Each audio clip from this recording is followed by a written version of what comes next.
கிறிஸ்துவுக்குள் பிரியமான சகோதர சகோதரிகளே, இயேசு கிறிஸ்துவின் இனிதான நாமத்தில் நான் உங்களை வாழ்த்தி வரவேற்கிறேன்.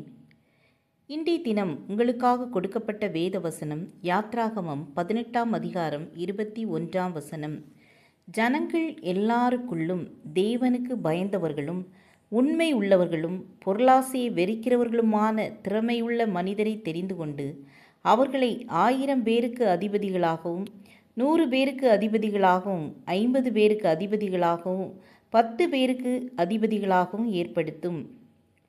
முன்னொரு காலத்தில் பழமுதிர் சோலை என்ற நாட்டை மன்னன் பழவர்த்தன் ஆண்டு வந்தார். அவர் நீதி நெறி தவறாதவர், வாய்மை நிரம்பியவர், உண்மை பேசுபவர், தன்னைப் போலவே தன் குடிமக்களும் இருக்க வேண்டுமென்று விரும்புவார். அவருக்கு திருமணமாகி நீண்ட நாட்களாகியும் குழந்தைகள் இல்லை.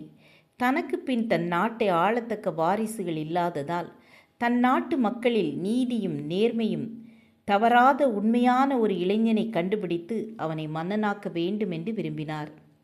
நாட்டில் உள்ள வீரமிக்க இளைஞர்களை அழைத்து வில் போட்டி நடத்தினார். அதில் வென்றவர்களை அழைத்து வாள் போட்டி நடத்தி பரிசீலனை செய்தார்.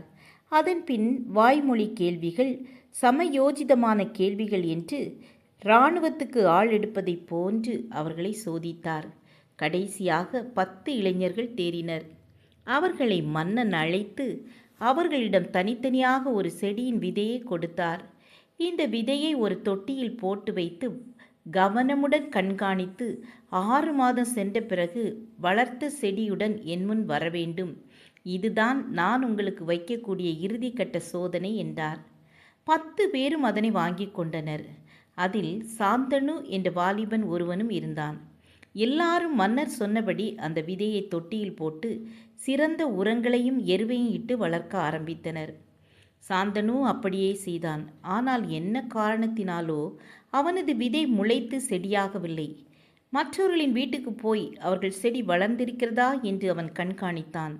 என்ன ஆச்சரியம்! மற்றவர்களின் விதையானது நன்றாக முளைவிட்டு இலைவிட்டு செழித்து வளர ஆரம்பித்திருந்தது. வீட்டுக்கு வந்த சாந்தனு தன்னிடமுள்ள விதை செடியாக எல்லா விதமான முயற்சிகளையும் செய்தான். ஆனால் அந்த விதை முளைக்கவில்லை.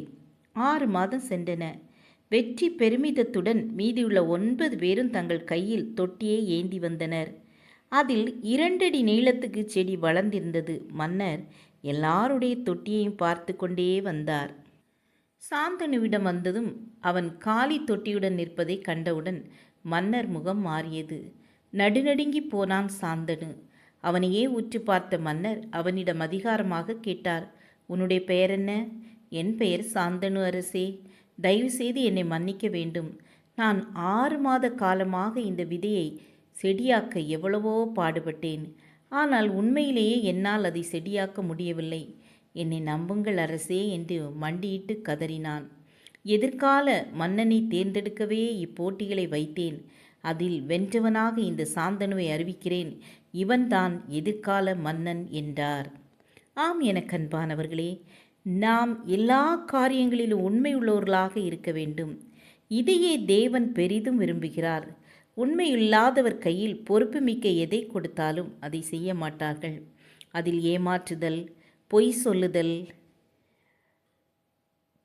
விஷயங்களை மறைத்தல், சுயநலம் ஆகிய குணங்கள் தாராளமாய் வெளிப்படும். வேதம் சொல்கிறது, கொஞ்சத்திலே உண்மை உள்ளவன் அநேகத்திலும் உண்மை உள்ளவனாய் இருப்பான். ஜெபம் செய்வோம். கிருபையும் இரக்கம் நிறைந்த கர்த்தாவே, நாங்களும் இந்த சாந்தனுவை போல உண்மை உள்ளவர்களாக காணப்பட உதவி செய்யுங்கப்பா. எங்கள் ஒவ்வொருவரையும் ஆசீர்வதித்து வழிநடத்துங்க. எங்களுக்கு வேண்டிய சுகம் பலன் தாருங்க. இயேசுவின் நாமத்தில் பிதாவே, amen amen. God bless you.